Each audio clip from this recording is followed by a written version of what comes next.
શ્રી મેલડી માતા સેવા charitable trust દ્વારા સુરત શહેરમાં ગતરોજ દશા માતાનું ભવ્ય આગમન શ્રી અલ્પેશભાઈ ભુવાજી સાથે માઈ ભક્તોએ માતાજીના વધામણા કર્યા હતા.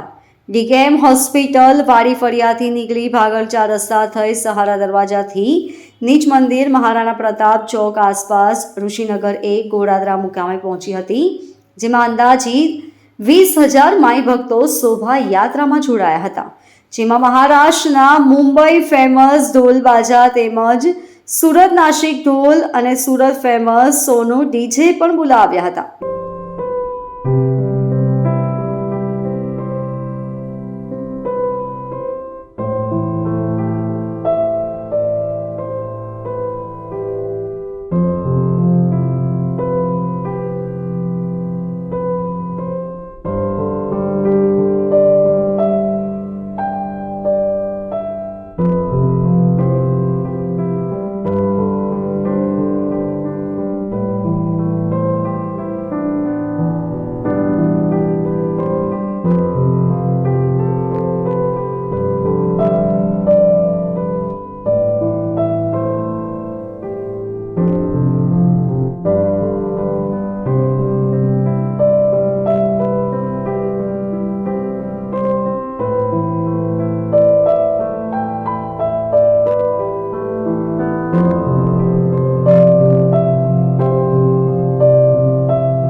Bureau report LK star news Surat.